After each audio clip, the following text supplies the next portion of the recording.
Hey guys, welcome to Mild Moments History, where history whispers. Tonight, we're not going on some heroic caveman adventure. We're not hunting for glory or discovering fire with a triumphant orchestral score in the background. We're stepping into the Ice Age, the real kind. The kind where the wind never stops and the silence is heavier than the snow. This isn't the world of mighty hunters taking down mammoths with a single, perfect spear throw you've seen in movies. Not the epic tales of survival against a beautiful, frosted landscape. But the kind with the constant, gnawing ache of cold in your bones. The kind with the taste of frozen bone marrow, the endless itch of lice living in your furs, and the faint, bitter smell of burning animal dung, because that's the only fuel you have. You might think the Ice Age was a simple, noble time of survival. A world of brave hunters and tight-knit clans, pure and untouched by modern corruption. But tonight, you'll taste the other side, the part the history books don't describe in detail. You'll feel the brutal, grinding reality of a world where staying alive for one more day was the only victory that mattered. And trust me, by the end of this journey, you'll never look at a warm fire, your winter coat, or even the simple feeling of being full the same way again. You'll understand that comfort is a fragile, modern invention. Before we begin, I'd love to know where you're tuning in from tonight, and what time it is there. Drop a comment. It's always amazing to see this little sleepy community stretch across the globe, connected by a love for the quiet, strange corners of the past. And if you enjoy these gentle dives into history, consider liking this video and subscribing to the channel. It truly means more than you know and helps us keep these stories coming. Now, find your comfortable spot, dim the lights. Maybe turn on a fan for that soft, steady hum that fills the room. Let your body sink into the mattress, feel the weight of the day release from your shoulders, and just breathe. Let the noise of the present fade out. You're not safe, you're not warm, you're not full, you are cold, you are hungry. And you are being watched, and that's more dangerous on the mammoth steppe than you could ever imagine. Let's begin. Section 1. The World of Endless Wind. Let's forget, for a moment, the world you know. Forget green forests with towering trees. Forget gentle rolling hills. Forget the comfort of a world shielded by woods and mountains. The world you're in now is not like that. It is empty in a way your modern mind can't quite comprehend. You are standing on the mammoth steppe. It's not a snowy, wet tundra, it's a dry, frozen desert of grass. An endless, flat ocean of pale, yellowed earth stretching from horizon to horizon, unbroken by a single tree. The ground is hard, cracked, and permanently frozen just a few feet beneath the surface. This is permafrost, and it holds the cold in the soil like a buried secret. The air here is thin and so dry it feels sharp in your lungs. It doesn't just make you shiver. It drains the warmth from your body with a quiet, persistent thirst. The cold here isn't wet and miserable like a modern winter. It's a clean, biting cold that feels ancient and absolute. It freezes the moisture in your breath the moment it leaves your lips, turning it into tiny, glittering clouds of dust that vanish in the wind. Ah, the wind, that is the true ruler of this place. It never, ever stops. It is a constant presence, a relentless whisper that scrapes across the plains, carrying with it the dust of 1,000 miles and the scent of nothing at all. There is no smell of rain, no damp earth, no pine needles. There is only the clean, sterile scent of frozen dust, dry grass, and distance. The wind pushes against your fur-wrapped body, finding every tiny gap, every poorly stitched seam. It doesn't howl, it hums, a low, steady, mind-numbing drone that becomes the soundtrack to your entire existence. You learn to sleep with it, to walk with it, to hunt with it. You learn to read its subtle shifts, the way it carries the scent of a distant herd or the warning of an approaching predator. The sky above you is enormous, a pale, washed-out blue that feels both empty and heavy at the same time. With no trees or mountains to frame it, the horizon is a perfectly straight line, and you feel terribly, terribly small beneath it. You are a tiny, warm-blooded creature in a vast, cold, and profoundly empty world. You can see for miles in every direction, but there is nothing to see but more of the same. More grass, more wind, more sky. Your life is a study in exposure. There is nowhere to hide, not from the wind, not from the cold, and not from the eyes of the other, much larger things that call this step home. In the distance, you might see them dark, lumbering shapes moving slowly against the endless yellow. Mammoths. Their presence is a comfort and a terror, a promise of food and a reminder of your own fragility. This is your world now, not a landscape, but a presence. It's a place of immense, soul-crushing scale, where the only thing that seems to move is the grass shivering in the wind. And somewhere in this endless, empty space, you have to find a place to call home, a place to shield you from that ever-present wind. But how do you build a shelter in a world with no wood? You look around, at the vast, empty plains, and realize you'll have to make it out of the only other thing this world has in abundance, the bones of the dead. Section 2. Your home is a pile of bones. In the vast, treeless world you now inhabit, shelter is not a right. It is a miracle built from the remains of giants. You cannot cut down timber, for there is none. You cannot stack stones into sturdy walls, for the ground is frozen solid and the best stones are too large to move. So, you turn to the only resource this empty land offers in abundance, the bones of the dead. Your home is not made of wood or brick, it is a pile of bones.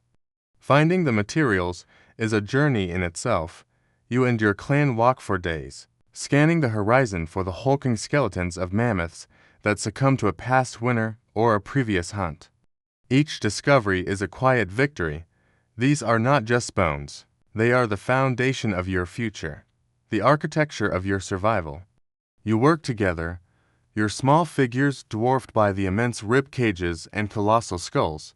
The skulls, heavy and hollow-eyed, are the most prized. They will form the base of your home, a ring of silent guardians against the wind. You drag them, roll them, and lever them into place, arranging them in a rough circle on the frozen earth. The work is slow, agonizing, and every movement is a battle against the cold and the sheer weight of your building blocks. You fit mammoth jawbones together, their ancient teeth forming a jagged, interlocking pattern that creates a surprisingly sturdy wall. Pelvic bones, wide and curved, become cornerstones. It feels almost sacrilegious, building your home from the graveyard of these magnificent beasts, but it is also an act of profound respect. You are using every part of the animal, not just its meat for your stomach, but its very frame for your shelter. This is the first rule of survival. Nothing is wasted. Once the foundation is set, you build the walls. Long, heavy femurs and shoulder blades are driven into the ground or stacked in intricate herringbone patterns, creating a skeletal cage that will be your defense against the elements. It is not a solid wall. Gaps remain, thin cracks where the wind whispers its icy threats. You learn to plug these with whatever you can find, clumps of frozen turf, sticky clay mixed with dry grass, or scraps of leftover animal hide. It is a constant, losing battle. No matter how well you patch it, the wind always finds a way in, a thin, cold finger tracing the lines of your home, reminding you that you are never truly sealed off from the world outside. The roof is a masterpiece of desperation and ingenuity. You use the great, curving tusks of the mammoths to create the arched supports. Lashing them together at the peak with sinew and leather straps, you form a dome-like frame. Over this, you stretch the heavy, stiff hides of reindeer, bison, or, if you were successful in a great hunt, the mammoth itself. The skins are stitched together with bone needles and thread made from animal tendons, a slow, painstaking process that takes many hands and many days. The final roof is a patchwork of furs and skins, weighed down with more bones and stones to keep it from being torn away by the gales that sweep across the steppe. It is not waterproof, it is not windproof, but it is a roof. It is something between you and the endless, indifferent sky. Stepping inside is like entering the belly of a beast. The air is immediately stiller, the winds howl muffled to low moan, but it is dark. A single opening at the top, if you're lucky, allows a sliver of gray light and a torrent of smoke to escape. The only other light comes from the central hearth, a shallow pit where a small, precious fire smolders. The fire is the heart of your home, the center of your universe. It is where you cook, where you gather for warmth, and where you stare for hours, watching the flames dance against the curved bone walls. The smoke has nowhere to go but up, and it fills the small space with a thick, acrid haze that stings your eyes and coats your throat. The walls of your home, the very bones of the mammoths, are blackened with years of soot. It smells of grease, of unwashed bodies, of damper, and of the burning animal dung you use for fuel. This is the scent of life here. You live in a space no larger than a modern living room with your entire extended family, parents, siblings, cousins, and elders. There is no privacy. You sleep together in a communal pile of furs, bodies pressed close for warmth. You hear every cough, every snore, every whispered story in the dark. And yet, there is a strange comfort in this. To be so close to others is to be safe. To share a wall made from the jawbone of a beast is to be protected by its strength. You are living inside a monument to your own survival, a house built from the very thing you hunt, a constant reminder of the dangerous, beautiful, and brutal cycle of life on the mammoth steppe. This is not a house. It is a tomb that you have somehow managed to fill with life. Section 3. The cold that never leaves. You are inside your fortress of bone and hide. But the war is not over. It has only just begun. The enemy is not a beast with claws or a rival clan with spears. The enemy is the cold, and it is already inside with you. It's not the kind of cold you know, not the damp, wet chill of a winter rain that soaks into your clothes. This is a dry, ancient cold. A cold that feels like it has been here since the beginning of the world, and will be here long after you are gone. It doesn't just make you shiver. It drains the life from you, pulling the warmth from your blood and the moisture from your skin. Your lips crack, your knuckles split open in tiny, bleeding lines. Every breath you take is a sharp, painful sip of frozen air that seems to scour your lungs from the inside out. And the wind, your constant companion on the steppe, does not rest at the door. It is a patient assassin. It presses against the animal hides of your roof, making them groan. It slips through the tiny gaps between the mammoth bones of your walls, thin, invisible daggers of frost that find their way to your neck, your ankles, your spine. You feel it even when you are huddled in the deepest part of the hut. A persistent, unwelcome touch that reminds you that your shelter is just a suggestion, a temporary truce with an enemy that never sleeps. Your body is in a constant, low-grade state of rebellion against the temperature. Your muscles are always tense. Your joints always ache with a dull, grinding pain. You move slowly, stiffly, not just to conserve energy, but because every movement is a negotiation with the cold that has seeped into your very marrow. Your world shrinks until it is only a few feet wide, the small circle of warmth cast by the fire in the center of your hut. This fire is your God, your sun, your everything. It is a small, sputtering, precious thing, fed not with plentiful wood, but with the scraps of your world-dried grass, clumps of moss, and the oily, slow-burning bones of the very beasts whose skeletons form your walls. The orange light flickers across the faces of your family, casting long, dancing shadows that make the bone walls look like a cage of massive ribs. In this light, you are safe. In this warmth, you are alive. But the night is long, and your fuel is finite. The most terrifying moment of any day is not the roar of a distant predator, but the quiet dimming of the fire. As the embers begin to fade, the shadows in the hut grow longer, bolder. The small circle of light shrinks, and the cold, which was always waiting just at the edge of the darkness, rushes in to reclaim its territory. A new kind of chill enters the hut now. It's the chill of fear. You can feel the temperature drop with every dying spark. The warmth on your face is replaced by a creeping numbness. The cheerful crackle of the fire is replaced by the lonely sound of the wind outside and the chattering of your own teeth.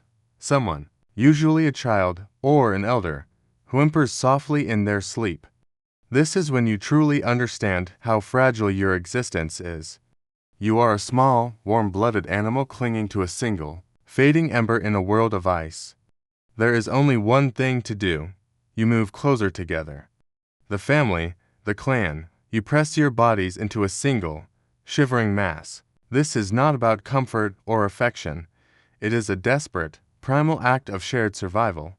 You burrow under piles of stiff, greasy furs, your breath mingling in frosty clouds. You can feel the shallow, shaky breaths of the person next to you, the faint, desperate warmth of their body against yours. You are a tangle of limbs and fear, a single organism fighting the cold with the only resource you have left, each other. You lie there in the smoky darkness, listening to the groaning of the bone hut, to the endless hum of the wind, and to the frantic beating of your own heart. You are not resting, you are waiting. Waiting for the fire to be fed again, waiting for the light to return, waiting for the long, terrible night to end, all while the frozen ground beneath you continues to pull the heat from your bones, one slow, silent degree at a time. This is what it means to be cold, not just in your skin, but in your soul. Section 4. Dressing for survival, not style. The cold is a constant predator, and you have only one layer of defense. It's not a wall of bone, nor the flickering heart of your fire. It is the skin of a dead animal, wrapped around your own. Forget the simple, elegant fur cloaks you've seen in paintings. Your clothing is not a fashion statement. It is a heavy, smelly, life-sustaining suit of armor, and you are never, ever comfortable in it. It begins with the hunt. When an animal falls, a reindeer, a bison, a wolf, its meat feeds the clan, but its hide is what will keep you alive through the next winter. The process of turning a raw, bloody skin into something you can wear is a brutal, thankless task. First, the hide must be scraped clean of all flesh and fat. You use a sharp flint tool, your knuckles white with effort, as you strip away the gristle and membrane in long, greasy ribbons. The smell is overpowering, a metallic tang of blood mixed with the animal's last moments. Once scraped, the hide is stiff as a wooden board. To soften it, you must tan it, and the best tanning agent you have is the animal's own brain. You mash the brain into a paste with water and laboriously rub it into every inch of the hide. The enzymes break down the fibers, making the skin pliable. It's a disgusting, messy job that leaves your hands coated in a film of fat and brain matter for days. You let it dry, then you stretch it, you smoke it over a smoldering fire, and you work it with stones until, finally, it is no longer a dead thing, but a material. It is now leather. But leather alone is not enough to keep out the Ice Age. You need tailoring. Your greatest invention, the tool that separates you from the beasts, is not your spear. It is the needle, a tiny, precious sliver of sharpened bone or mammoth ivory, some with an eye so small you have to squint to thread it. Using a sharp stone awl, you punch holes along the edges of the hides. Then, with thread made from dried animal sinew, you begin to stitch. This is not the neat, even sewing of a modern machine. Your stitches are large, clumsy, and practical. You are not making a garment. You are building a barrier. Your wardrobe is a masterpiece of functional design, passed down through generations. You wear trousers, not a simple loincloth, because exposed legs in this world mean frostbite. You wear a tunic, or parka, with long sleeves and a hood lined with the soft fur of an Arctic fox or rabbit. The hood is essential. It creates a pocket of warm air around your face, a tiny, personal bubble against the soul-crushing wind. On your feet, you wear boots made of thick reindeer hide, insulated with dry grass or moss that you must change every day to keep your feet from rotting in a mixture of sweat and melting snow. Your mittens, also lined with fur, allow you to work with tools without your fingers freezing solid. You wear at least 2 or 3 layers at all times. The inner layer is soft fur turned inward to trap body heat. The outer layer is tough leather, turned outward to block the wind. But this protection comes at a cost. The clothes are incredibly heavy. You move with a slow, deliberate gait, not just because of the cold, but because you are carrying the weight of half a herd on your shoulders. And the smell, it is a permanent part of you. It's the smoky scent of the tanning fire, the gamey odor of the animal hides, the faint, sour smell of your own dried sweat. It is the smell of survival, and it clings to you, to your hair, to your skin. You are never truly clean, because your clothes are never truly clean. To wash them is to risk them freezing solid or taking weeks to dry. So, you wear the grime like a second skin, and you are not alone in your clothes. Lice thrive in the warm, dark seams of your furs. They are your constant companions, a relentless, itching presence that you can never fully get rid of. You spend hours grooming yourself and your family, picking them out one by one with your fingernails. But they always return.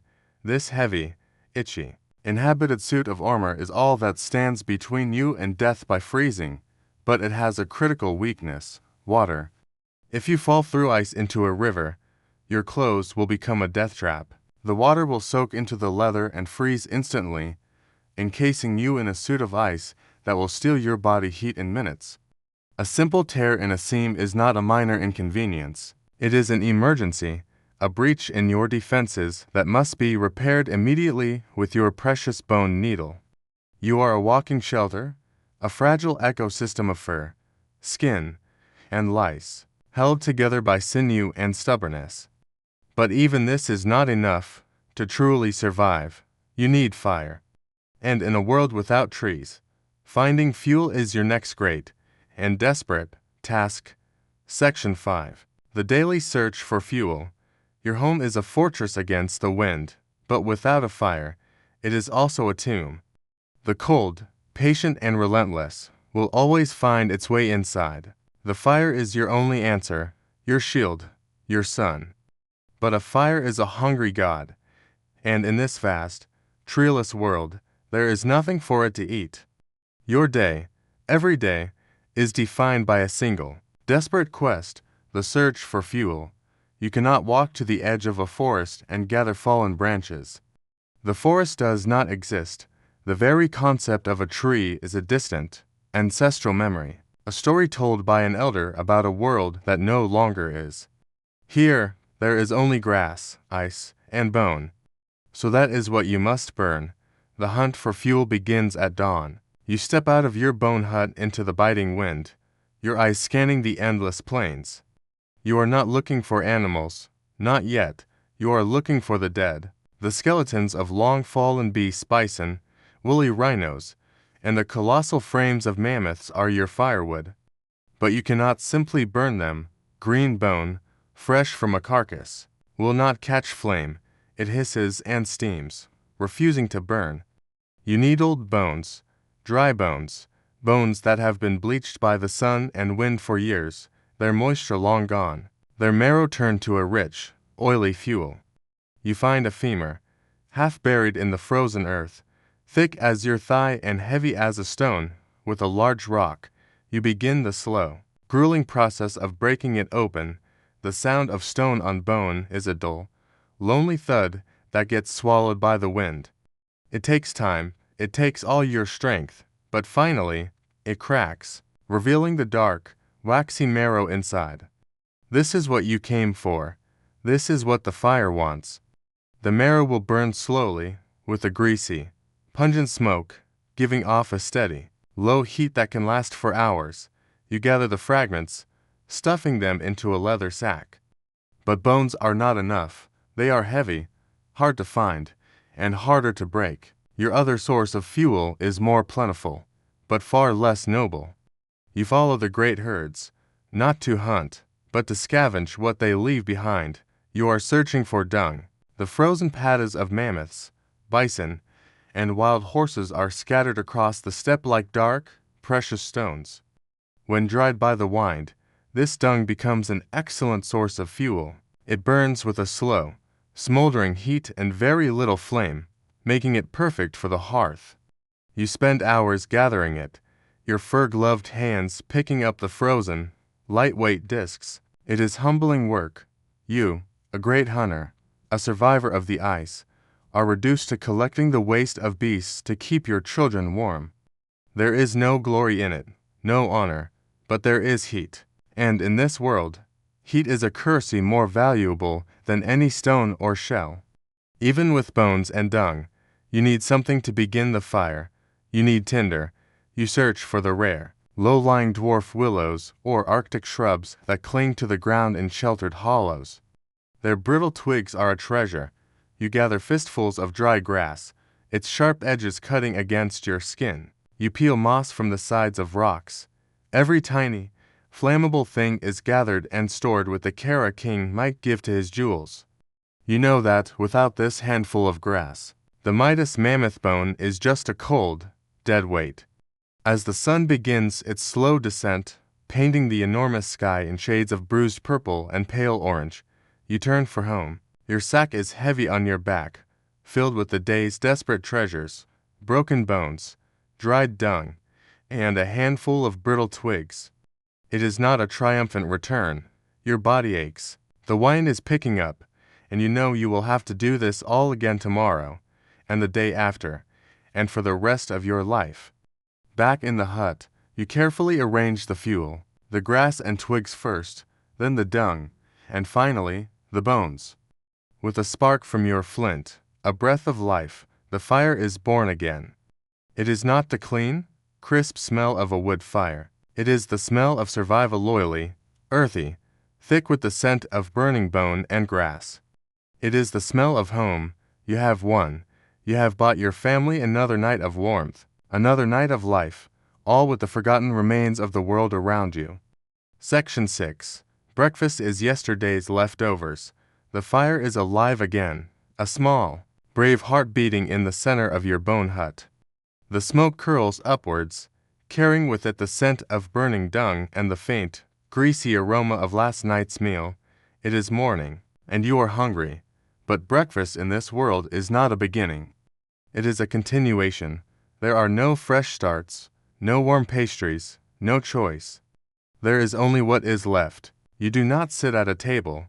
You squat on the hard-packed earth, your fur tunic pulled tight around you, and you reach for the remnants of yesterday's survival. Your meal, a piece of meat from the last great hunt, perhaps a slice of mammoth or a chunk of bison, left near the fire to thaw, but still numbingly cold to the touch. It is dark, tough, and streaked with the fat that is your lifeblood. You do not use a fork or a knife, not for this. You use your teeth. You gnaw on the cold, sinewy flesh. The taste is intensely gamey, a wild, metallic flavor that coats your tongue. It is the taste of blood and earth and the immense, open steppe.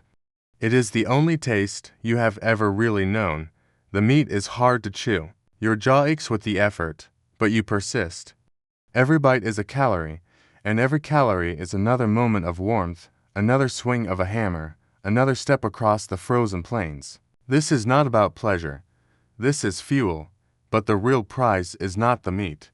It is the fat. Fat is energy. Fat is warmth. Fat is life. You might be given a small, hard chunk of it, frozen solid. You hold it in your mouth, letting it slowly soften and melt, a rich, oily coating that slides down your throat. It is pure, concentrated power, a natural furnace that will help your body fight the relentless cold for the next few hours. In a world where every shiver is a tiny defeat, fat is your greatest victory. It is what separates the living from the dead. If the fire from last night was strong, there might be a delicacy waiting for you. Roasted bone marrow. Your father or an elder takes a long mammoth bone, charred and cracked from the heat, and smashes it open with a heavy stone. Inside is the marrow, a soft, almost liquid treasure, steaming in the cold air. You scoop it out with your fingers or a sharp sliver of flint. It is warm, salty, and impossibly rich, the most nourishing thing you will eat all day. It's messy, primal, and gone in seconds. You look around at your family, all chewing in silence, their faces illuminated by the low firelight. There are no plates, no conversation, just the quiet, rhythmic sound of tearing and gnawing. The food is shared, but not always equally.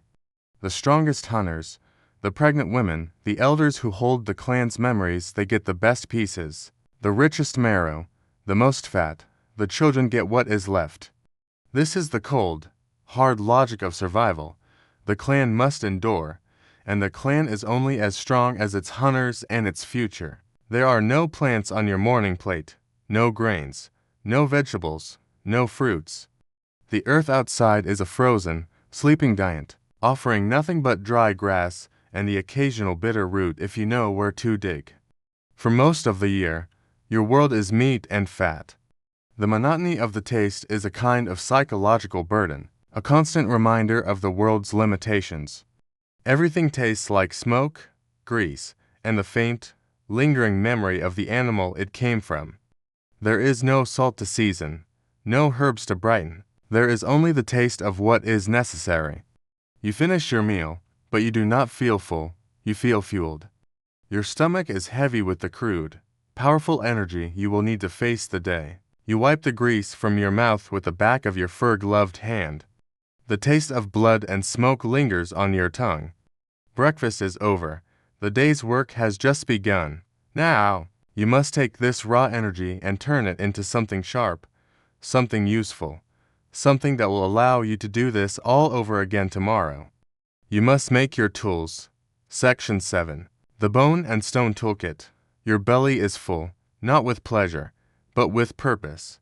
The raw energy from the meat and fat now flows into your hands, and it is time for the most sacred work of all, the creation of your tools. In this world, there is no metal. There is no steel, no iron, no bronze. Your survival depends on what you can shape from the earth and from the skeletons of the animals you hunt. Your toolkit is small, precious, and made of two things, stone and bone. At the heart of it all is flint. You know how to find it, how to read the landscape for the chalky white nodules that hide this black, glassy treasure.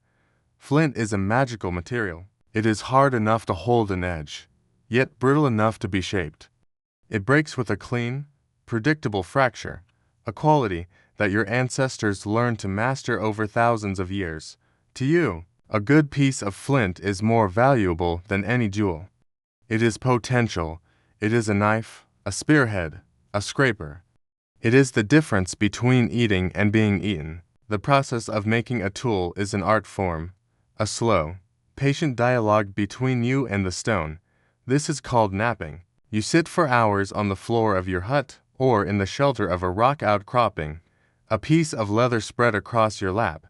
You hold a coarse stone in one hand and a hammer stone, a harder, rounded river cobble in the other. With a sharp, precise strike, you break off a flake. The sound is a clean, satisfying crack that echoes in the cold air. This is the first step, the rough shaping. One wrong angle, one moment of impatience, and the entire piece can shatter, wasting hours of work. But the real magic comes next. This is pressure flaking. You take the roughly shaped flake and, using the pointed tip of a reindeer antler, you begin to press against the edge. With a careful application of pressure, tiny, paper-thin slivers of flint pop off. It is a slow, meticulous process that requires immense concentration and an intimate understanding of how the stone thinks. You are not forcing it, you are guiding it, persuading it to reveal the razor-sharp edge hidden within. Your knuckles are white, your muscles tense. Flake by flake, a beautiful, serrated blade emerges, so sharp it can slice through mammoth hide as if it were soft clay. From these flakes, you create your entire world. You make scrapers, with rounded edges, to clean the last bits of flesh and fat from animal skins. You make burins, tools with a chisel-like point, to engrave intricate patterns onto bone and ivory. You make awls, sharp-pointed bone tools, to punch holes in the leather you will stitch together. And most importantly, you make needles, tiny, polished splinters of bone, some with an eye so small it seems impossible to have been drilled by human hands. This small tool is a revolution. It is what allows you to sew fitted clothing, to create the layers of fur and leather that keep you from freezing to death. It is one of the most important pieces of technology you own.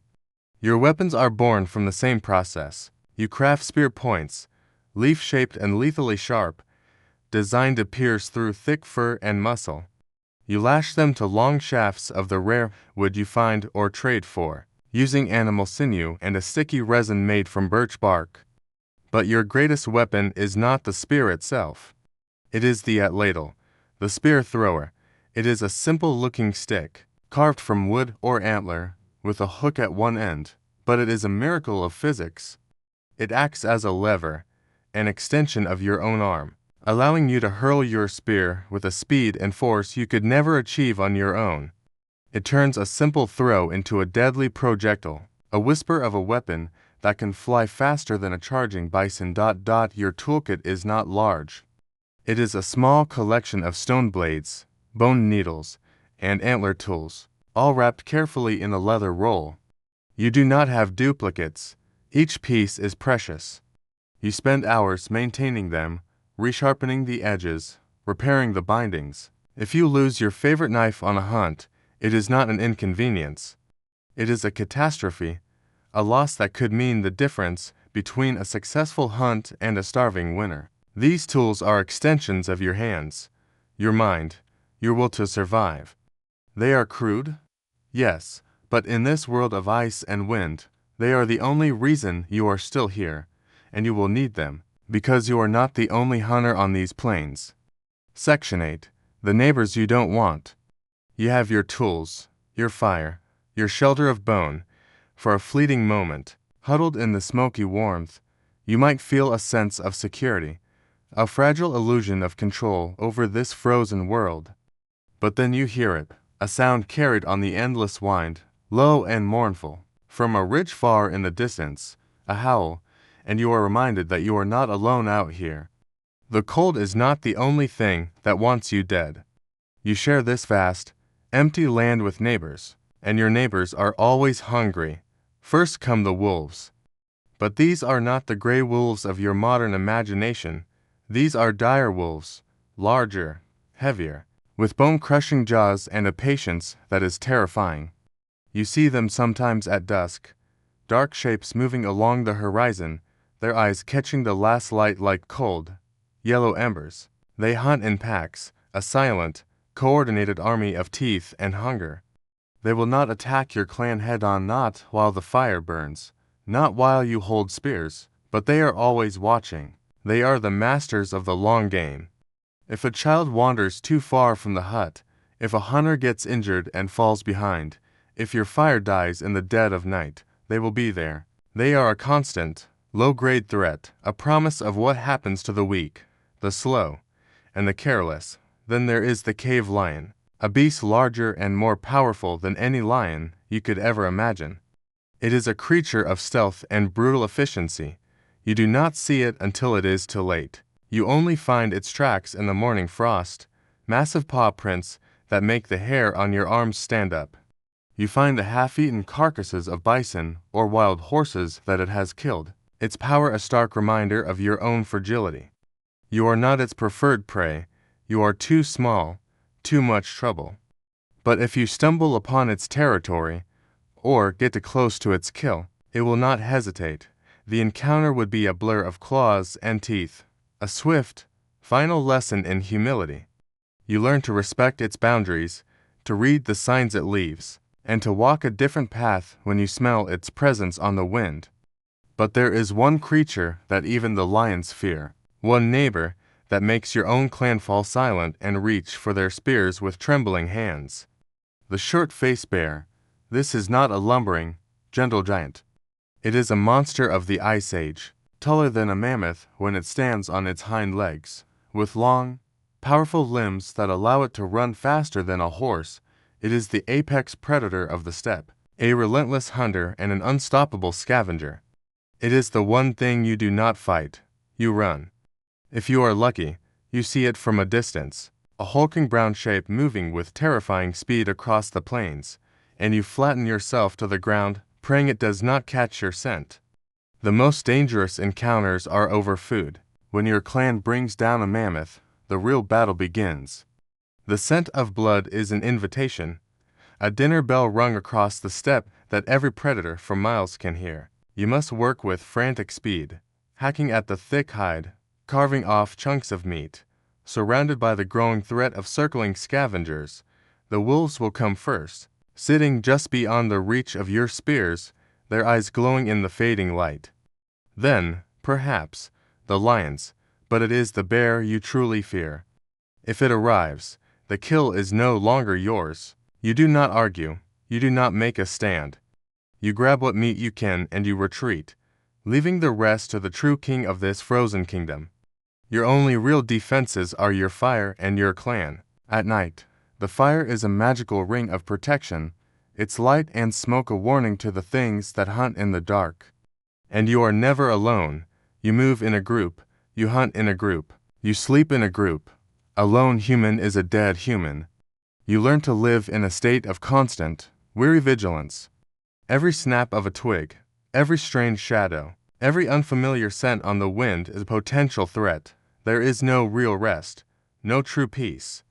To be alive in this world is to be always listening, always watching, always aware that you are just one small, soft-bodied creature in a land of giants. Section 9. The Quiet Sickness. You have survived the wind, the cold, the hunger, and the predators that stalk the plains. You have built a home from bone and a life from grit. You feel strong, resilient, a master of this frozen world. But the most dangerous enemy is not outside your hut. It is already inside you. It is your own fragile, human body. In your world, there is no medicine, there are no antiseptics, no antibiotics, no painkillers. There is only luck, the wisdom of your clan, and the hope that your body can heal itself. Every day is a gamble, and the smallest injury can be a death sentence. It starts with a slip of the hand. While sharpening a flint blade, the stone edge slices across your palm. It is not a deep cut, just a line of red welling up in the firelight. In your old world, it would be a minor inconvenience, solved with a bandage and a careless thought. Here, it is a crisis. You wash it with the icy water from the clay pot, but the water is not clean. You wrap it in a scrap of fur, but the fur is not sterile.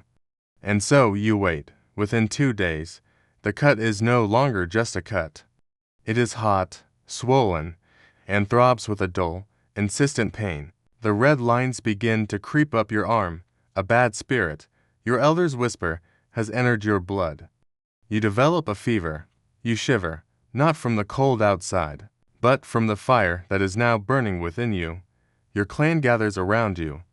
They cannot fix the wound, but they can offer comfort. They bring you water, they tend to the fire, and they watch you with worried, helpless eyes.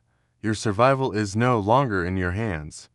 It is up to the spirits, to the strength of your own blood, and to chance. This is the reality of every injury. A broken bone from a fall on the ice is not just painful, it is a potential end. There are no doctors to set it, no casts to hold it in place. Your clan does what it can. They straighten the limb as best they can, splitting it between 2 flat pieces of mammoth bone and binding it tightly with leather straps. But you are now a burden? You cannot hunt, you cannot gather fuel, you cannot work. Your life depends entirely on the compassion of your family.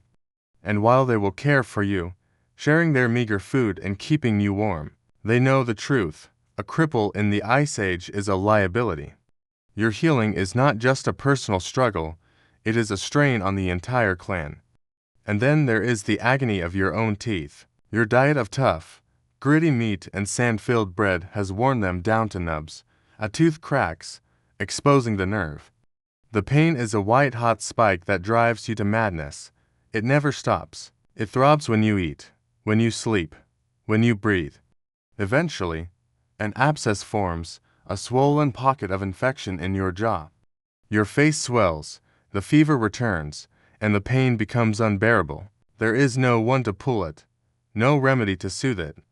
You can only endure it, day after agonizing day, until either the infection recedes on its own, or it spreads to your blood and kills you. Many of the skulls your descendants will find will have these abscesses, silent, bony testaments to the quiet torture of a simple toothache. Even without injury or infection, your body is in a state of slow decay. The relentless cold and physical labor grind away at your joints. By the time you are 30, you suffer from arthritis, your knees, your back, your hands they ache with a deep, permanent pain. It is not a sickness, it is simply the price of living. When illness strikes, it is seen as a spiritual invasion. The shaman is called. They will not examine your body, they will examine your soul.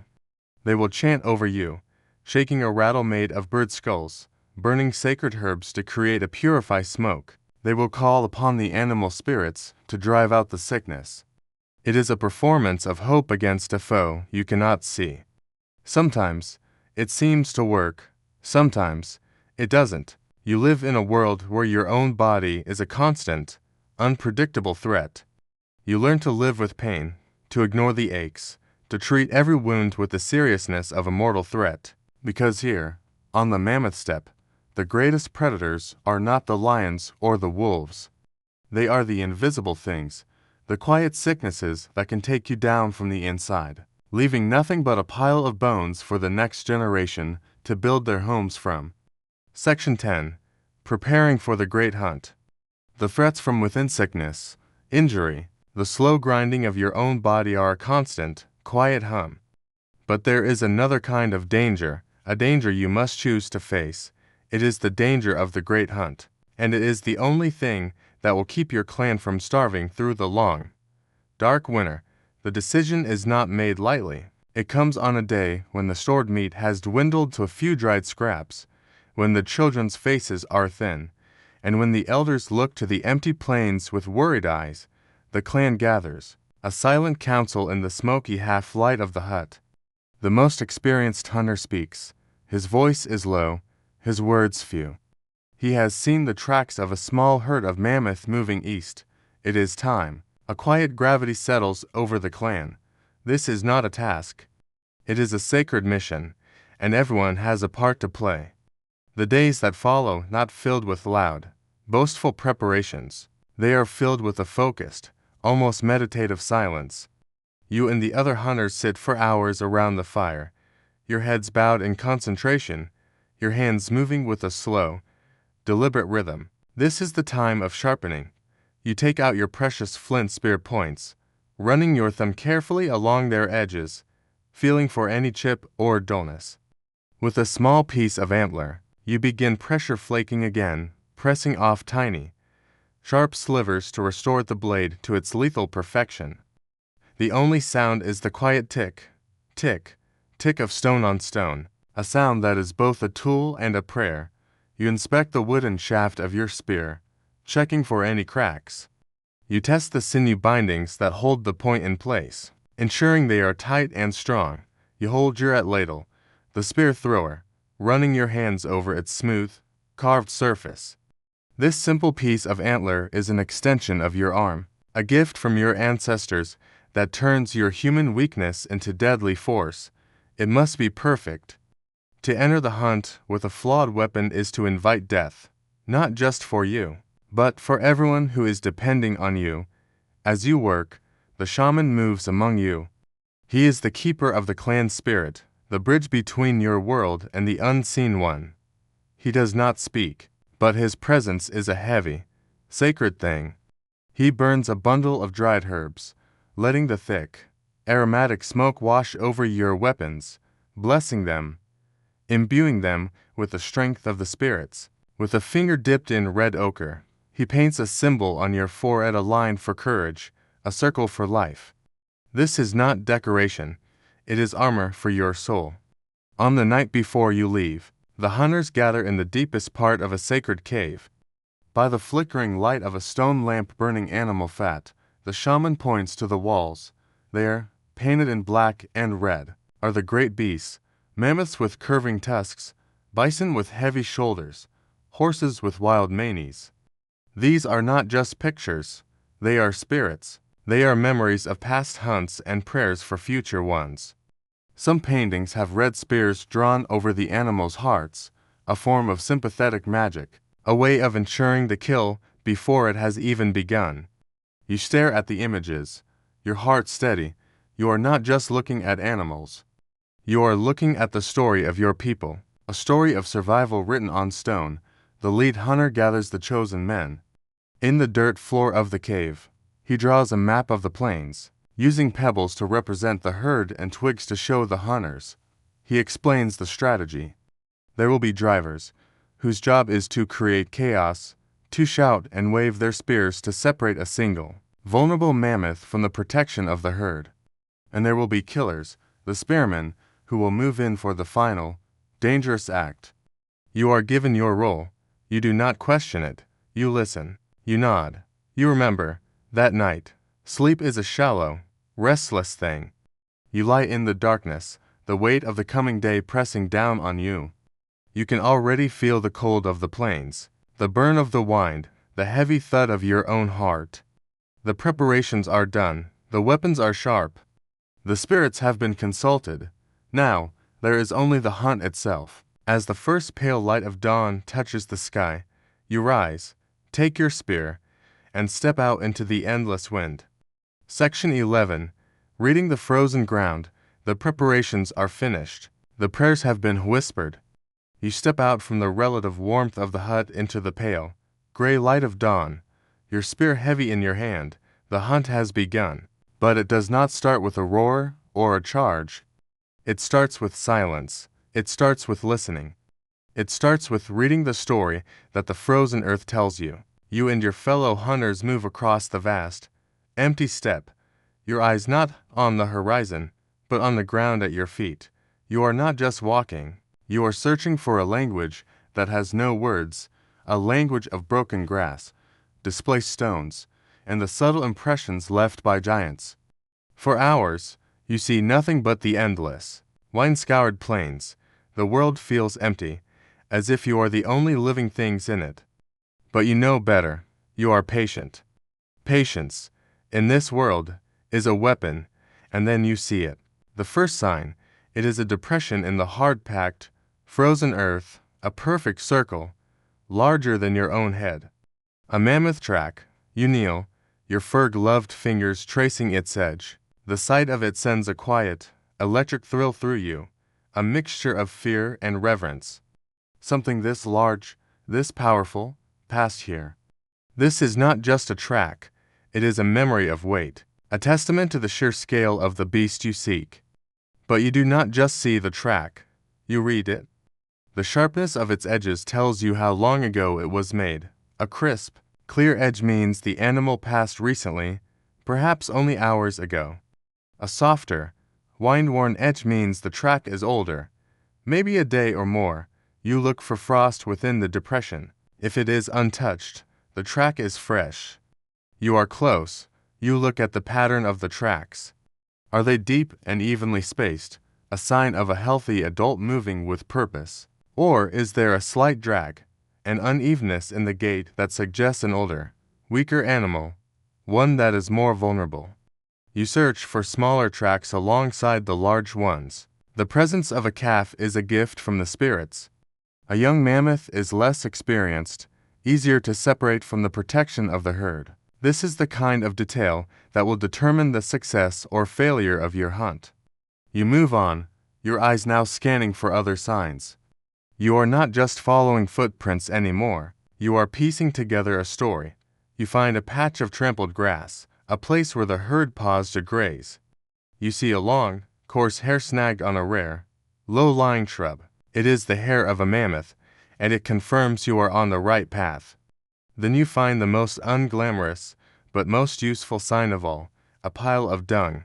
You approach it cautiously. You do not touch it with your bare hands, but you can feel its temperature through your glove. If it is still warm, your heart beats faster. They are very, very close. You examine it, breaking it apart with a stick. Its contents tell you what the herd has been eating, how healthy they are. It is a messy, intimate form of intelligence. a direct look into the inner workings of your prey.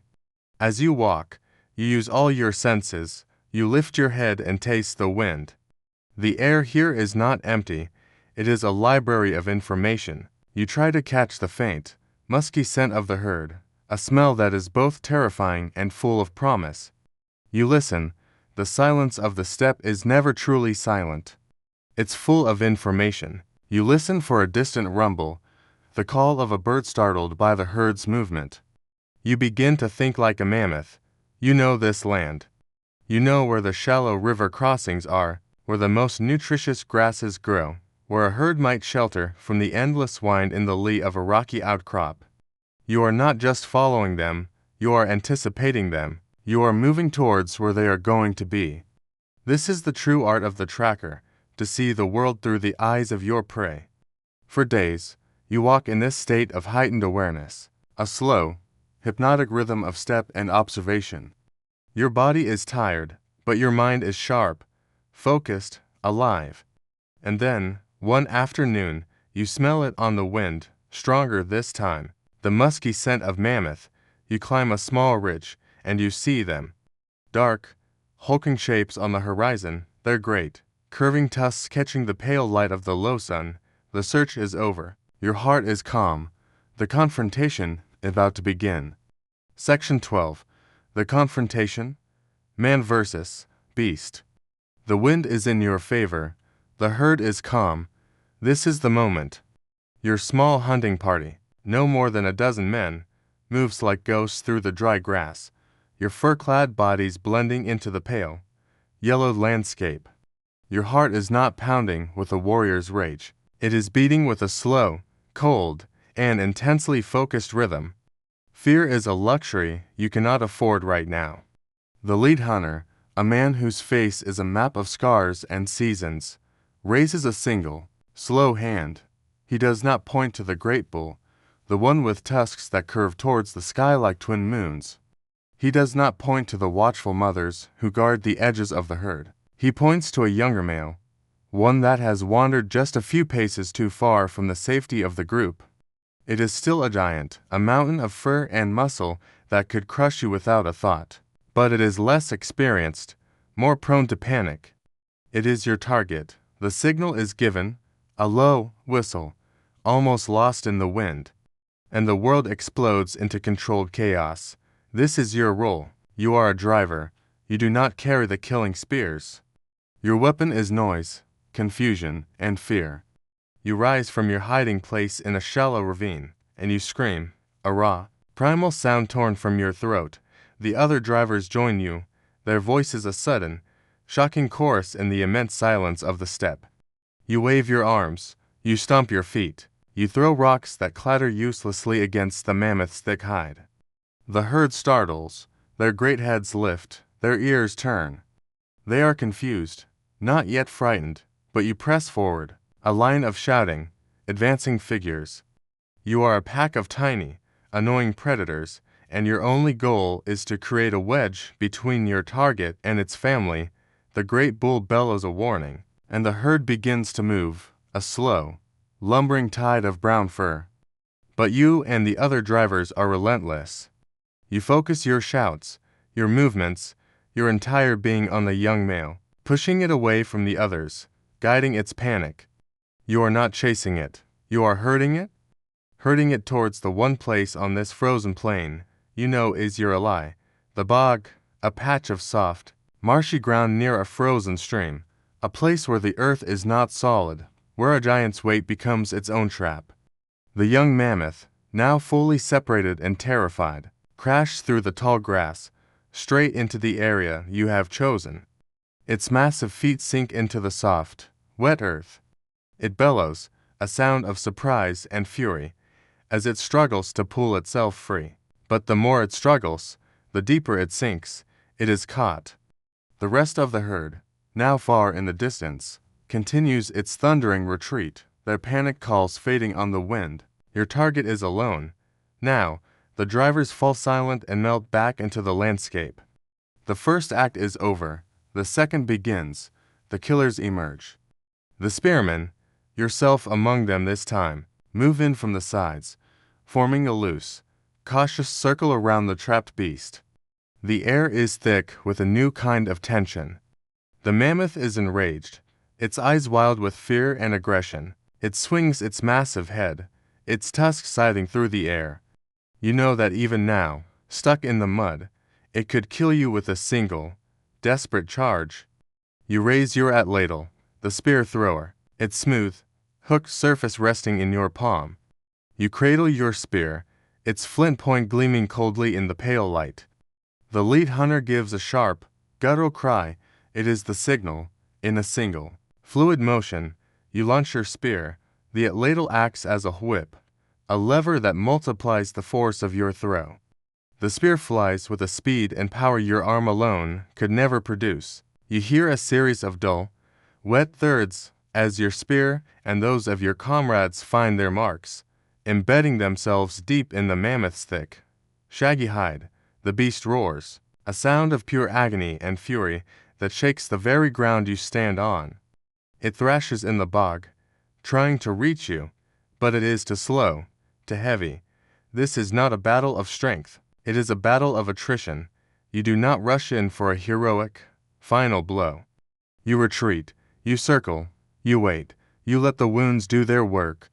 You watch as dark blood begins to mat its brown fur. Another volley of spears, and another. You are slowly, patiently, bleeding the giant to death. After what feels like an eternity, the mammoth's roars soften to pained groans. It sinks lower into the mud, its great head drooping. Its breathing becomes a ragged, shuddering sigh. And then, with a final, tremendous shudder that ripples through its massive frame, it is still. The silence that follows is profound. You and the other hunters stand motionless, their chests heaving, their bodies shaking with the aftermath of adrenaline. You do not cheer, you do not celebrate. You look upon the fallen beast, this mountain of life that you have just brought down, and you feel nothing but a deep, weary, and sorrowful respect.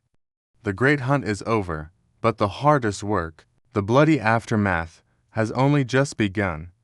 Section 13. The bloody aftermath. The great beast is still. The silence that follows its fall is heavy, sacred, but it does not last long. A new kind of urgency takes over, a frantic energy born not of aggression, but of necessity. The hunt is over, but the work, the real, bloody, back-breaking work has only just begun. You have a very small window of time, and the clock is ticking. The smell of blood, warm and metallic, is already rising into the cold air. It is a signal, a dinner bell rung across the steppe, and every predator for miles is already turning its head in your direction. The wolves, the lions, the great bears, they are coming. You do not have days, you have hours. The lead hunter approaches the massive, still form. He makes the first cut, a deep, respectful slice into the mammoth's thick hide. It is not easy. The skin is inches thick, a dense mat of hair and leather. It takes the sharpest flint blade and all his strength to open the body cavity. Steam rises from the wound, a ghostly cloud in the frigid air, carrying with it the warm, visceral scent of life just departed. There is no time for ceremony. The first priority is the organs, the liver, the heart, the kidneys. These are rich in vitamins and minerals that your body desperately needs after the long, draining track and confrontation. Some of the hunters eat pieces right there, raw and still warm. This is not savagery, it is pure, practical survival, a way to refuel your own body for the immense task ahead. The taste is strong, irony, and overwhelmingly vital. Then the real labor begins. The entire hunting party descends upon the carcass like a colony of ants on a fallen giant. You and the others work in a coordinated, practiced rhythm. Your sharp flint knives, the ones you spent days preparing, are now in constant motion. You slice through thick layers of fat, your hands and arms quickly becoming coated in a slick, greasy film. You carve out massive sections of dark, red meat, the muscles so large that a single one is a heavy load for 2 men. The sounds are wet, brutal, and intimate. The slick sound of a blade parting flesh, the dull scrape of stone against bone, the grunts of exertion from the men as they work. Skinning the mammoth is a monumental task. The hide is a treasure, the future roof of a hut, the material for new clothes, the covering for a boat. It must be removed in large, usable sections, a process that requires careful, strategic cuts and immense pulling force. You work with several others, peeling back the heavy, hairy skin, your feet slipping in the blood and mud. It is a slow, exhausting process that leaves your muscles burning and your back screaming. As you work, you are not alone. On the ridges surrounding the kill site, the watchers have begun to gather. First, a few wolves, sitting patiently, their yellow eyes fixed on you, their tongues lolling out in anticipation. They will not attack your armed group. Not yet, but they are waiting. Then the birds begin to circle overhead, dark specks against the pale sky, their shadows drifting over you. The pressure mounts. You must work faster. You turn your attention to the bones. You cannot take the whole skeleton. It is far too heavy. You are selective. With heavy hammer stones, you smash open the thickest leg bones, cracking them with loud, sharp reports to get at the rich, fatty marrow inside.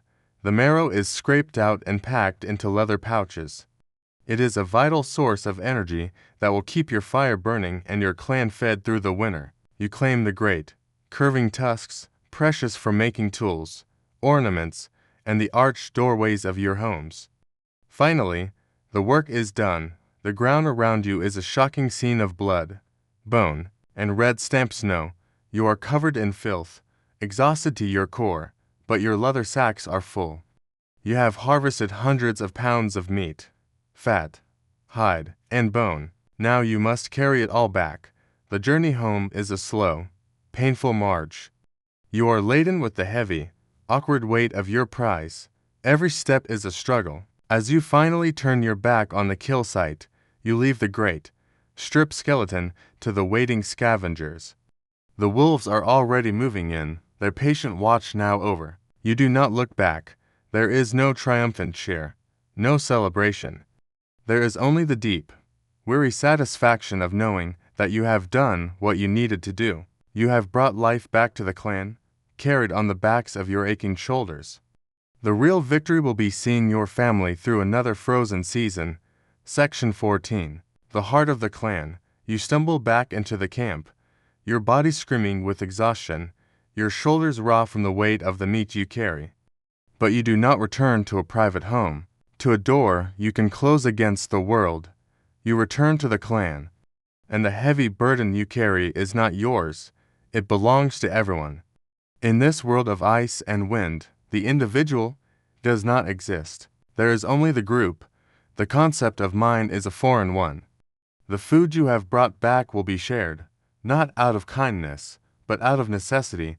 It is the law of your people, a law older than any memory. The clan gathers as the meat is laid out. There is no cheering, no celebration, just a quiet, communal understanding. The lead hunter, with the wisdom of the elders, divides the prize. The best cuts the tender meat, the nutrient-rich organs, the life-giving fat do not go to you, the strong hunter who made the kill. They go to the ones who need them most, to the pregnant women who carry the future of the clan in their bellies, to the elders, whose bodies are frail, but whose minds hold the knowledge of generations, the stories of your ancestors, the maps of this land that are drawn only in memory, and to the children, the small, shivering bundles of hope who are the reason you hunt at all. You and the other hunters may eat last, gnawing on the tougher, less desirable pieces. You do not resent this. You understand it? The hunter who is successful today may be the one who comes back empty-handed tomorrow. The clan is a single body, and you feed the parts that keep the whole alive. As night falls, you gather in the smoky warmth of the hut. This is the heart of your world. The fire crackles, its light painting flickering stories on the bone walls. This is where your culture lives, where it is passed from one soul to another. An elder, his face a web of deep lines, begins to tell a story. His voice is a low, rhythmic chant. He speaks of the first hunters, of the great spirits of the beasts, of the time when the sky was closer to the earth. The children, their eyes wide in the firelight, listen without moving. They are not just hearing a story, they are learning who they are. You are not just a collection of individuals living together. You are a family, a web of kinship that stretches to every person in the hut. The man sleeping next to you is your cousin. The woman stitching a tear in a fur tunic is your aunt. The child you just shared your piece of fat with is your nephew. Their survival is your survival. You protect them not out of duty, but out of a deep, instinctual understanding that you are all threads in the same cloth. If one thread breaks, the whole thing begins to unravel. You see this in the way the clan cares for its own. There is an old woman in the corner. Her hands are gnarled with arthritis, her eyes clouded with age. She can no longer hunt or gather, but she is not cast out. She is cared for, fed the best pieces of meat. Why? Because she holds the knowledge, the stories, the memory of the clan. She is a living library. The children, too, are raised by everyone. They are not a burden. They are the clan's future. They learn by watching you sharpen a spear, by listening to the elders' stories, by helping their mothers scrape a hide. Their education is practical and constant. They are taught the most important lesson from birth. You are part of something larger than yourself.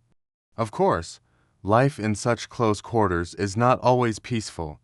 Arguments happen. A tool is misplaced. A piece of meat is thought to be unfairly divided. A sharp word is spoken in a moment of exhaustion. But these conflicts are quickly smothered. The elders intervene. The pressure of the group, the unspoken need for unity, is a force stronger than any single person's anger. You cannot afford to hold a grudge when your life may depend on the person sleeping next to you tomorrow. In this vast, empty world that is so full of danger, the clan is your only true shelter. It is the warmth of other bodies pressed against yours in the dead of night. It is the shared taste of a successful hunt. It is the sound of familiar voices whispering in the darkness. It is the profound, unspoken knowledge that you are not alone. You are part of something larger, something that was here before you and will be here after you are gone. You are the heart of the clan, and the clan is the heart of you. Section 15. When the mammoth is gone. The mammoth kill will feed your clan for weeks, maybe even a month if the winter is kind. The meat is frozen in pits dug into the permafrost. The hides are being scraped, and the bones are stacked, ready to be used for fuel or tools. For a short time, there is security. There is the rare, precious feeling of a full belly, but the mammoth herds are not permanent. They are great, wandering rivers of life, and they are always moving, following ancient paths that your people have learned but can never control. One day, you wake up, and the plains are empty again. The distant, dark shapes are gone. The ground no longer trembles with their passing. The air is still, and a new kind of hunger begins to settle in your stomach, a quiet, gnawing anxiety. The great prize is gone. Now, the real work of survival begins. You are not just a mammoth hunter. You are a hunter of all things. Your life depends not on singular, heroic acts, but on constant, wearing adaptability. When the giants leave, you turn your eyes to the other creatures of the steppe. The reindeer are your next best hope. They move in vast, migratory herds, their antlers a forest moving across the horizon, but you do not chase them. To chase a reindeer herd across the open plain is to waste energy and invite failure. Instead, you wait. You know their paths. Your father knew them, and his father before him. You know that in the autumn, they will move south, and they will cross the shallow river at the place where the cliffs narrow. So, you and your clan travel there, and you set up a silent, patient ambush. You hide among the rocks, your spears ready, and you wait for days. It is a test of stillness, of your ability to become one with the landscape. And then you hear it, the clicking of thousands of hooves. The herd arrives. They pour into the river, and it is in this moment of vulnerability, as they struggle through the water, that you strike. It is not a battle of strength, but of timing and precision. There are other prizes, too, the wild horses of the steppe. smaller and faster than the ones you know, their coats thick and shaggy. Hunting them requires a different strategy. It is a hunt of speed and cunning. A group of you will work together to drive a small band of horses towards a blind canyon or a deep, muddy bog where their speed is useless. It is a wild, breathless chase, a dance of endurance between you and these intelligent, skittish creatures. But life is not always made of great hunts and dramatic chases. Most days, life is made of smaller, quieter victories. When the large herds are gone, you turn to the small game that survives in the cracks of this frozen world. The Arctic hare, its white fur almost invisible against the snow, the ptarmigan, a bird that burrows in the frozen ground, even the Arctic fox, its fur a valuable prize for lining your hood or mittens.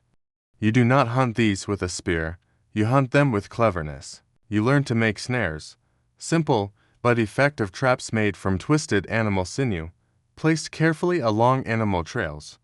This is not the glorious work of the mammoth hunters, it is the patient, quiet work of children and elders. They are the ones who check the snares each morning, their small, cold hands hoping to find a trapped rabbit or bird. Every small catch is a victory, a tiny addition to the communal pot, a way to keep hunger at bay for one more day. You learn to read the world in a new way. You are not just looking for massive tracks anymore. You are looking for the tiny print of a fox in the snow, the nibbled bark on a dwarf willow that signals a hare is nearby, the faint scratch marks of a ptarmigan digging for roots. Your eyes, once trained on giants, now learn the language of the small. Some nights, the meal is not a hearty chunk of mammoth steak. It is a thin, watery stew made from a single rabbit and a few bitter roots. It does not fill your belly, but it keeps the worst of the hunger away. It is a meal of humility, a reminder that in this world, you take what the land gives you, no matter how small. You are a hunter of mammoths. Yes, but you are also a hunter of rabbits. You are a warrior, and you are a trapper. You are whatever you need to be to see the sun rise tomorrow. Section 16. Voices on the cave walls. Your life is a cycle of raw, physical survival. You hunt, you eat, you sleep, you fight the cold, the predators, and the gnawing hunger. Your world is the vast, open steppe, a place of wind and grass and bone. But there is another world your people inhabit, one that is not open, but closed, not bright, but dark. A world deep within the earth. After a long hunt, after the meat has been stored and the tools repaired, the clan does not always rest. Sometimes, a chosen few will take up a torch, a bundle of moss soaked in precious animal fat, and walk away from the camp, towards the mouth of a cave. Why? Why would you leave the relative safety of your hut to crawl into the cold, dead silence of the earth? The journey inward is a transformation.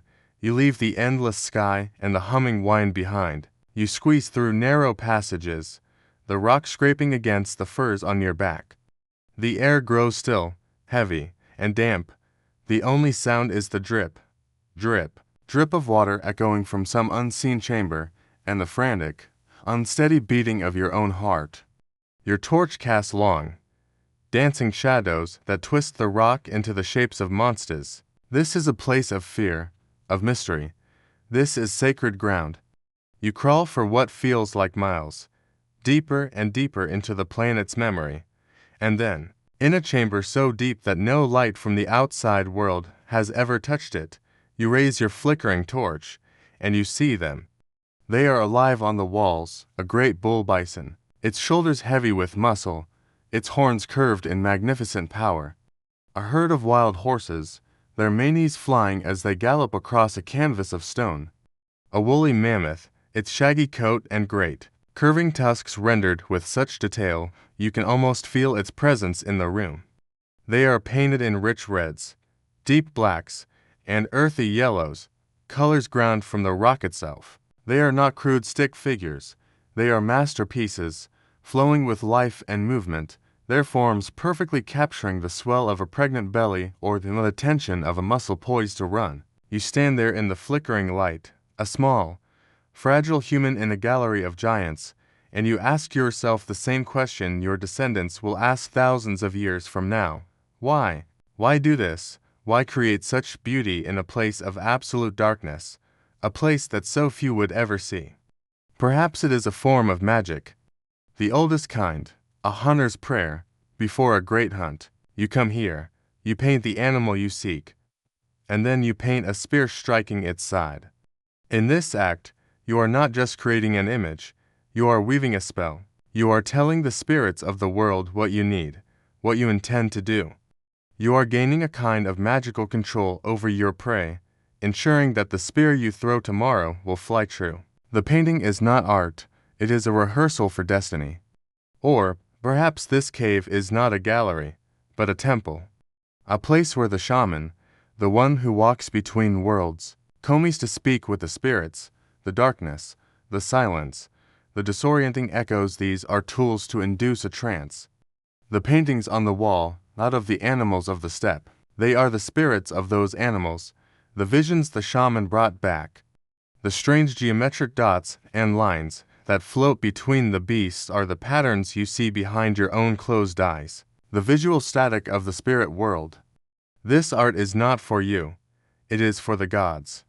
Or maybe, just maybe, this is your history book. This is the only library your people will ever know. An elder stands beside you, their hand resting on your shoulder, their voice a low murmur that fills the cavern.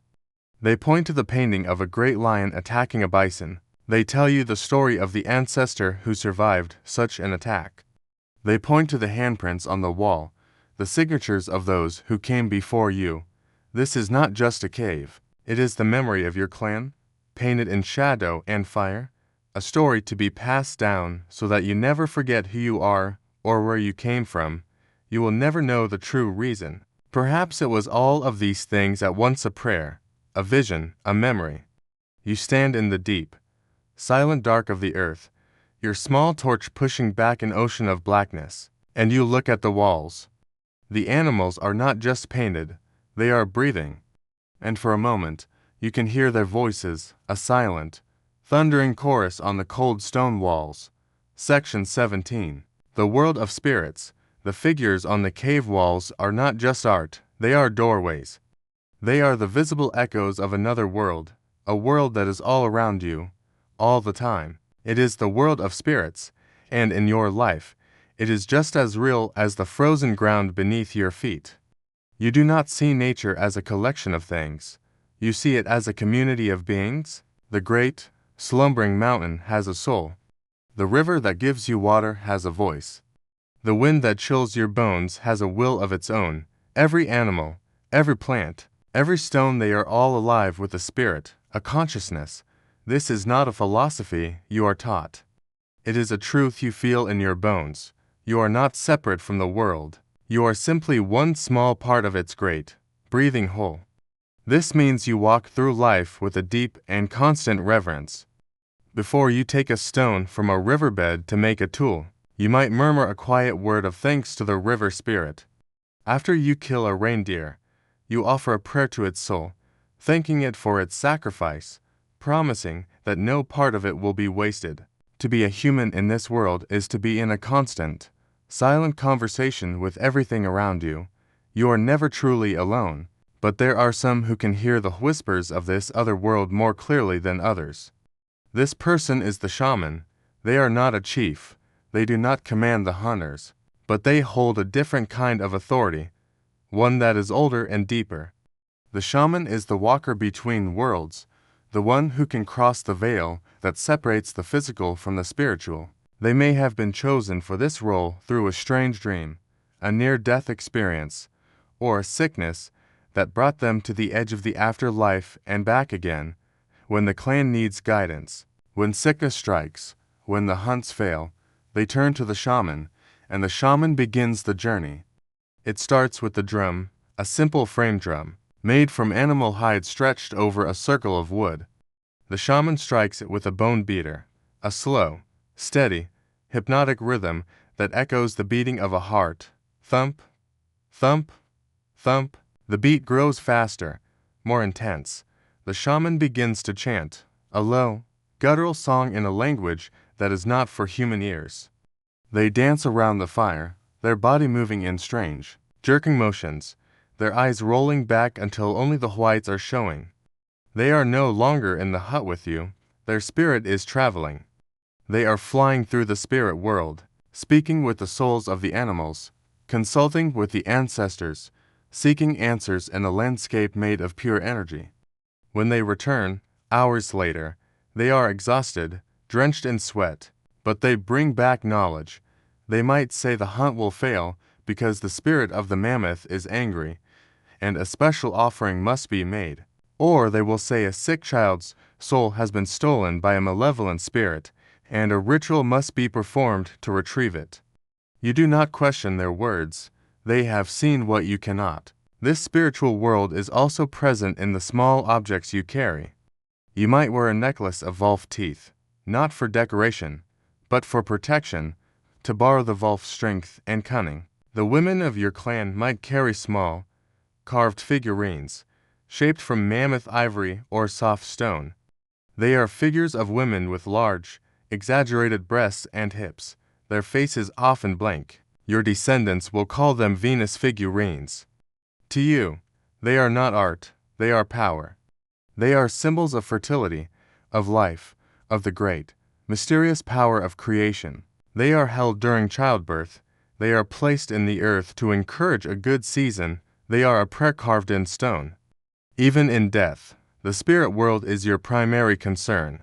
You do not simply bury your dead, you prepare them for a journey. The body is laid carefully in a grave, often in a fetal position. It is covered in red ochre, a powdered iron, ore, that stains the body and the earth with the color of blood. This is the color of life. You are not marking the body for death. You are marking it for rebirth. You place their favorite tools, their weapons, and a few precious shell ornaments beside them. They will need these things in the spirit world, a landscape that is just as real and just as dangerous as the one they have just left. Life is a delicate dance, an endless effort to maintain balance between your world and the one that hums just beneath the surface. Section 18. The Woman with No Name. In the stories your descendants will tell, the hero is always the hunter, the man with the spear, his face set against the wind, his silhouette on the horizon. He is the one who brings down the great beast, the one whose name is remembered in the firelight. But they have forgotten the other half of the story. They have forgotten you. You are the woman with no name in their tales, but without you, the hero would freeze to death by morning. Your world is not the open steppe of the hunt.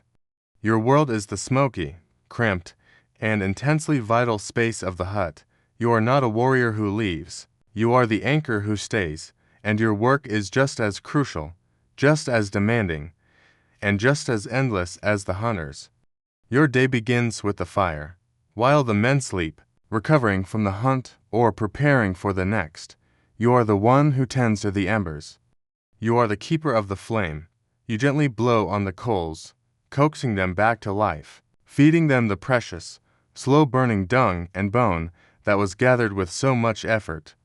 The fire is the heart of the clan, and you are its guardian. If it dies, everything dies. It is a responsibility you carry with a quiet, constant vigilance. Your hands are not idle. They are the tools that create warmth. You are a master technologist, a creator of the most important invention your people have, clothing. You take the stiff, bloody hides the hunters bring back, and you transform them. You spend hours, days, scraping them clean with a stone tool, your muscles aching with the repetitive motion. You work the animal's brain into the leather to soften it, your hands raw and chapped from the grease and the cold, and then you begin to sew. With a tiny, precious needle carved from bone and thread spun from sinew, you stitch together the layers of fur and hide that will protect your family from the killing cold. Each stitch is a prayer, a tiny victory against the wind. This is not a craft. It is an act of life-saving engineering. You are also the clan's quartermaster. When the hunters return with a kill, your work explodes. You are the one who butchers the meat with a sharp flint blade, your hands sure and practiced. You know which cuts to preserve, which to cook immediately. You methodically slice the meat into thin strips and hang them on racks near the fire to dry into jerky that will last for months. You render the thick layers of fat, melting it down to be stored as fuel for lamps or a high-energy food for the darkest days of winter. You pack the preserved meat and fat into pits dug in the permafrost, your people's natural freezer, ensuring the clan will eat when the herds have moved on. Your children are always with you, huddled by your side. You are their teacher, their protector, their world. You teach them not with words, but with actions. They watch your hands as you sew, as you grind ochre into paint, as you prepare a meal. They learn the names of the spirits, the stories of the ancestors, and the rules of the clan from the songs you hum as you work. You are the weaver of the social fabric, the one who turns a group of individuals into a family. And do not think for a moment that you are weak. Your body is strong from hauling water, from grinding grain, from a life of constant, physical labor. While the men hunt the giants, you may hunt the smaller prey. You know how to set a snare for a hare, how to find the nests of ptarmigan, how to gather the rare, edible roots that grow in the brief summer. You are a provider in your own right, and when the predators approach the camp while the hunters are away, it is you who stands at the entrance of the hut, a sharpened bone in your hand, your eyes as fierce as any lion's. In the stories they will tell, you are a shadow, a nameless figure tending the fire. But the truth is, you are the center, you are the maker, the preserver, the teacher. The hunter brings back the raw material of survival, but it is you who transforms it into life. You are the quiet, powerful engine that drives the clan forward. One stitch, one meal, one child at a time. You are the woman with no name, and you are everything. Section 19. The Thawing World. For 1,000 generations, your world has been governed by a single, unwavering truth. The cold, the ice, the wind, the frozen ground, these were the eternal laws of your existence. You learned their rhythms, you respected their power, and you built your life within their harsh, predictable embrace. But now, something is changing. The laws are breaking, the world is beginning to thaw, and you are not ready. It starts slowly, almost imperceptibly, a winter that is not quite as bitter as the ones your grandfather spoke of. A spring that arrives a little earlier, it smells a little wetter. At first, you welcome it. A brief respite from the endless, biting cold feels like a blessing from the spirits. But the warmth does not retreat. It stays, and it begins to unravel everything you have ever known. The air itself feels different. It is no longer the sharp, dry cold that cracks your skin.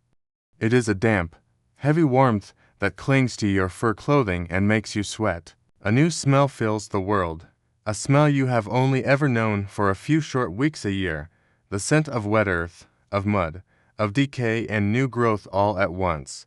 It is the smell of a world waking up. And it terrifies you. The ground beneath your feet, once a solid, reliable floor of permafrost, is now soft and treacherous. Patches of the steppe have turned into shallow, muddy bogs that can swallow a man's leg up to the knee. The great, open plains of grass are beginning to change. Strange, new plants are taking root, thick mosses, dense shrubs, and on the horizon, the dark, vertical lines of the first trees you have ever seen. The world is no longer open and endless.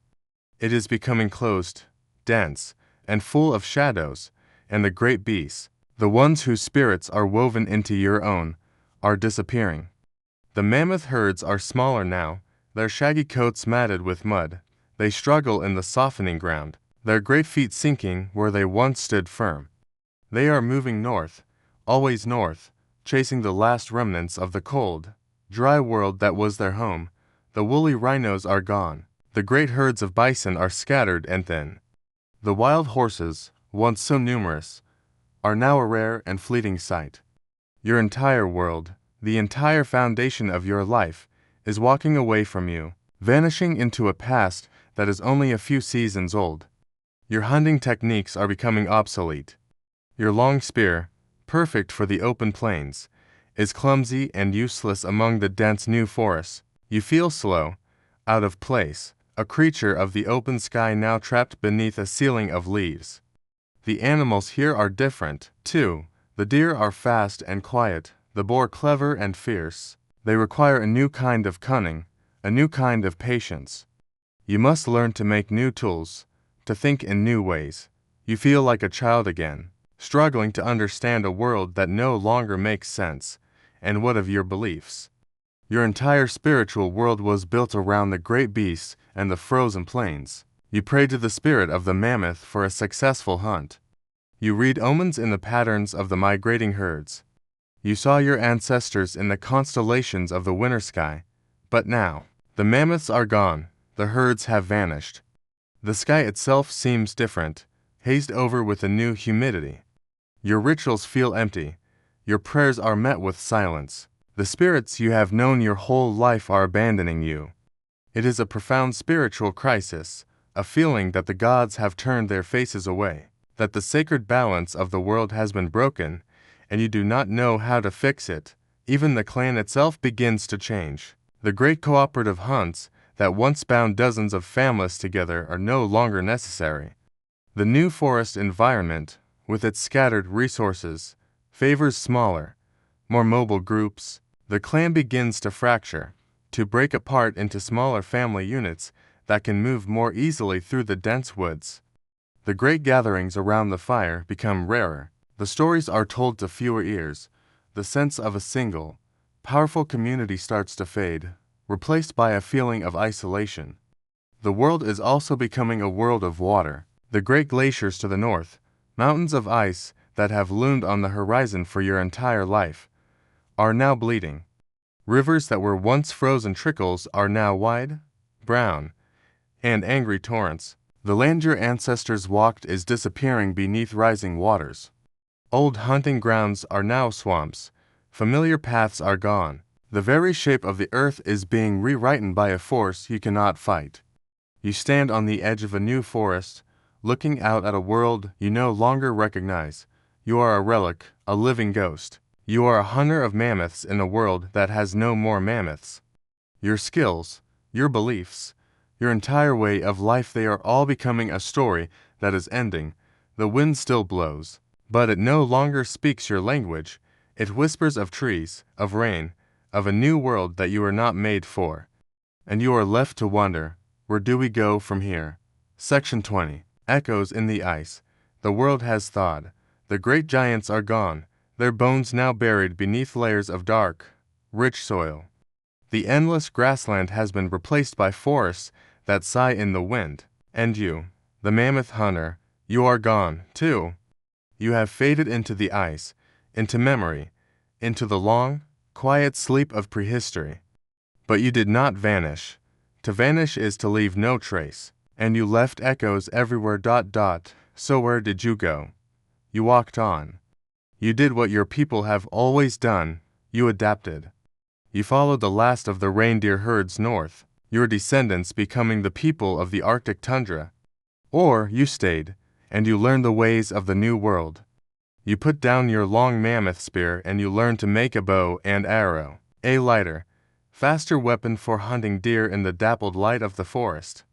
You learned to fish in the new, wide rivers, crafting hooks from bone and nets from plant fibers. You learned the names of new plants, new trees, new spirits. It was not an easy transition. It was a long, slow, and often hungry transformation. The memory of the great hunts faded into myth, a story you would tell your grandchildren, a tale of a lost world of giants that they could never truly imagine.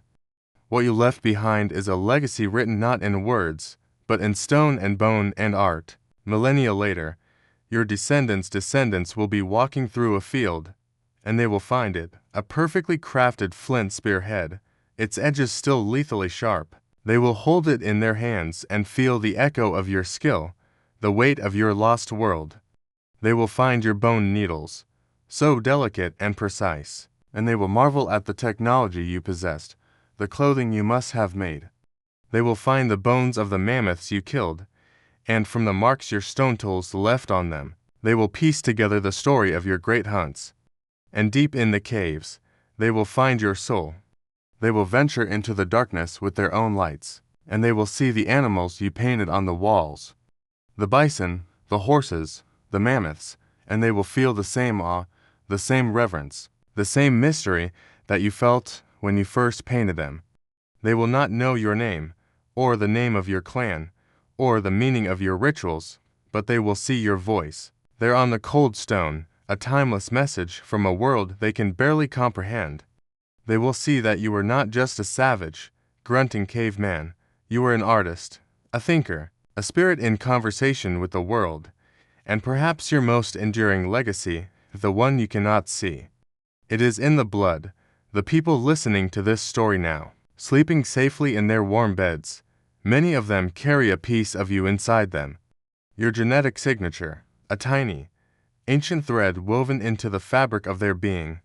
Your resilience, your adaptability, your stubborn will to survive, it is still here, a quiet echo in their DNA. So now, it is time to let the past fade. The hunt is over, the fire has dimmed, the spirits are quiet. The great, cold steppe is sleeping now, buried under forests and cities and time. And you can sleep, too. You are not cold. You are not hungry, you are safe. The wind that whispers outside your window is not the endless, howling gale of the Ice Age. The shadows in your room are not the shapes of lurking predators. They are just shadows. Your story is over. It has been told, and now, it is time to rest. Let the echoes of the ice lull you into a deep and peaceful sleep. And so, our journey ends. The smoke from the bonfire has cleared, and the great beasts have walked into the mists of time, their thundering footsteps replaced by a deep and profound silence. The world of the mammoth hunter is gone, buried beneath thousands of years of soil and sleep, leaving behind only whispers on cave walls and echoes in the ice. We have walked the frozen plains, felt the bite of the endless wind, and huddled for warmth in a shelter made of bone. We have tasted the grit in the bread and the fear that comes with the setting of the sun, but we have also felt the steady, powerful heartbeat of the clan, the quiet magic of a story told in the firelight, and the stubborn, beautiful resilience of a people who survived in a world that was never meant to be easy. But that world is no longer yours. The cold you feel is just the air in your room. The weight on your body is not a heavy fur cloak, but the gentle pressure of your own blanket. The darkness is not filled with unseen predators, but with the quiet peace of your own space. You do not need to listen for danger. You do not need to keep the fire alive. There are no more hunts to prepare for, no more tracks to read in the snow. All the work is done, all the stories have been told. There is only the soft rhythm of your own breathing, rising and falling like a gentle tide. Let the echoes of the ice fade away, and let the silence that follows be a soft, warm blanket for your mind. It is time to rest. Sleep now. Sleep well.